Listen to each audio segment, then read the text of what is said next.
안녕하세요. 네, 백원사회건자재의 박상호 이사, 황진규 주임입니다.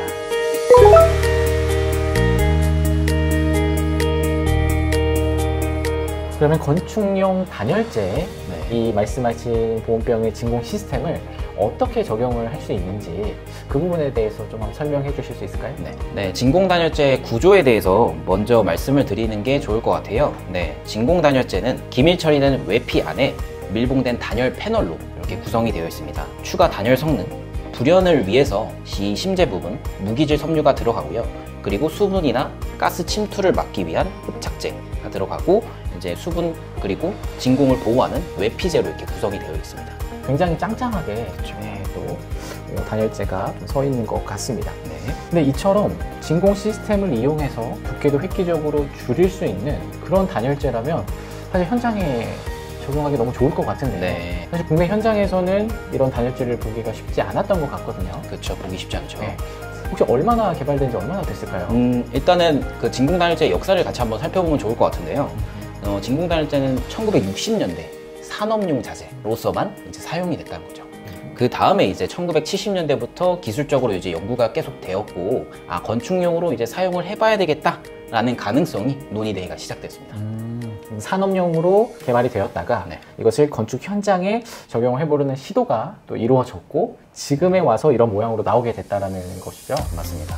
그래서 90년대 이르러서 드디어 이제 좀 상용화가 좀 이루어졌고, 일본, 독일 등에서 진공단열재가 건축 단열재로 사용되기 시작되었습니다. 독일이나 일본 이미 개발되어 있던 꽤 어떻게 보면 역사가 긴 제품인데, 이 제품을 우리나라에서 보기 어려웠던 그런 이유가 혹시 있을까요?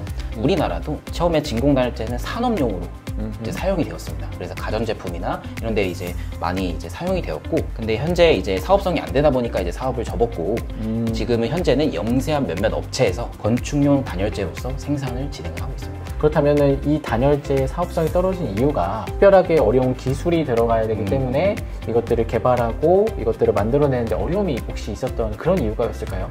진공단열재는 사실 특별한 기술이 들어가진 않습니다. 진공단열재를 생산하기 위해서는 진공기계와 무기질 심재, 재료만 있으면 됩니다. 그러면 간단한 어떻게 보면 설비인데 어떤 문제가 있었을까요? 요건 이제 단순 가공이다 보니까 이제 물량을 사실 늘리기 위해서는, 그러니까 설비 개수, 즉 진공기를 많이 늘려야 됩니다. 근데 이거를 자동화하기에는 우리 한국의 수요가 지금 받쳐주지 못하고 있는 상황이죠. 근데 그거를 이제 어느 정도 수작업이 조금 들어가다 보니까 물량을 생산하고 이런 것들에 좀 한계가 있다. 그렇죠.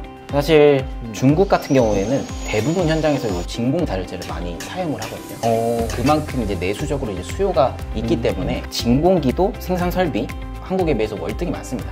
그렇기 때문에 규모의 경제가 일어나면서 대량 생산이 가능하게 되었습니다. 그럼 우리나라의 한계점은 생산하는 업체가 많지가 않고 이거를 적용하는데 수작업으로 물량이 좀 한계가 있다 라고 하셨는데, 그러면 실제 우리가 현장에 이걸 적용하고자 할 때 적용했을 때 필요한 물량 수급이나 혹시 뭐 납기라던가 이런 거에도 조금 문제가 있을 수 있다는 말씀이신 건가요? 국내에는 사실 진공기가 2개에서 3개 정도밖에 없기 때문에 한계점이 있습니다. 하지만 중국 같은 경우에는 진공기만 거의 100대요. 네. 그러면 뭐 거의 30배, 50배 차이가 나면 수량의 차이가 좀 있겠네요. 그래서 물량 수급이나 이런 면에서는 훨씬 더 경쟁력을 또 갖추고 있죠. 지금은 그 생산적인 부분들을 충분히 커버가 가능한 제품이다. 그렇죠. 이제는 그 부분에 있어서 경쟁력을 갖췄다. 좋은 설명 너무 감사드립니다.